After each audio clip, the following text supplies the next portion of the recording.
प्रिय मित्रों, जय श्री कृष्ण। ज्योतिष मित्र पर मैं आचार्य डॉक्टर विष्णु कुमार मिश्रा आपका अभिनंदन करता हूं, आपका स्वागत करता हूं। आज मैं इस खास एपिसोड पर उच्च पदाधिकारी बनाने वाले ज्योतिषीय महत्वपूर्ण सूत्रों की चर्चा करूंगा।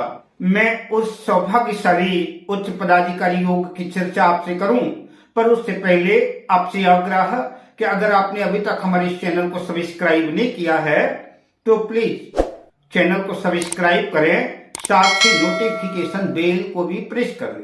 अगर आप अपनी या अपनों की जन्म कुंडली का बृहद प्रेडिक्शन कराना चाहते हैं, विश्लेषण कराना चाहते हैं या किसी भी किस्म का ज्योतिषीय परामर्श चाहते हैं तो आप स्क्रीन पर फ्लैश हो रहे नंबरों पर हमसे संपर्क कर सकते हैं। आइए सीधा उच्च पदाधिकारी सूत्रों पर प्रवेश करें। अगर जन्म कुंडली में दो या दो से अधिक ग्रह अपनी उच्च राशि में या कि स्वराशि में केंद्र त्रिकोण भाव में स्थित हों तो ऐसे जातक के उच्च पदाधिकारी बनने के योग संयोग बनते हैं।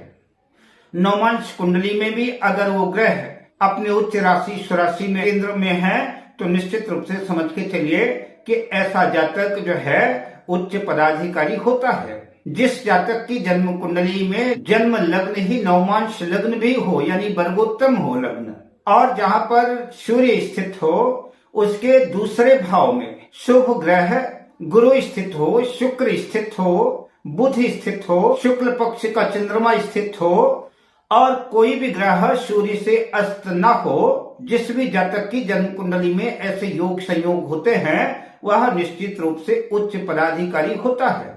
अगर किसी भी जातक की जन्म कुंडली के केंद्र के चारों भाव में कोई न कोई ग्रह अगर स्थित है तो यह अत्युत्तम योग माना जाता है। ऐसा जातक भी उच्च पद पर आसीन होकर के अपने आप को गौरवान्वित करता है।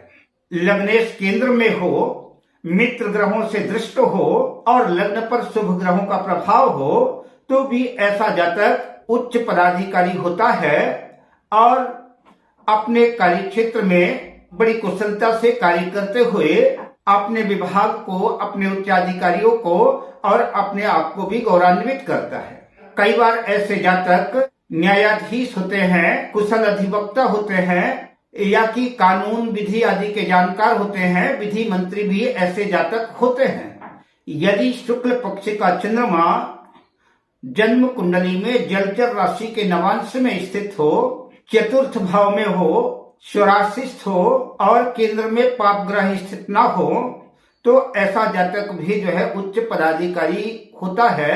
ऐसे लोग जो है उच्च पदों पर आसीन होते हैं और ऐसे जातक प्रायः खुफिया विभाग में गुप्तचर आदि, राजदूत या किसी उच्च पद पर सुशोभित होते हैं। अगले सूत्र की चर्चा करूं, किसी भी ग्रह की उच्च राशि लग्न में हो और साथ ही वह ग्रह अपने नवांश में भी हो अथवा उच्च नवांश या मित्र नवांश में हो, केंद्र में हो, शुभ ग्रहों से दृष्ट हो तो ऐसा जातक सरकार का हिस्सा होता है या कि सरकारी विभागों पर कोई उच्च पदाधिकारी होता है और दौलत, शोहरत, सुख, समृद्धि सब कुछ अर्जित करता है।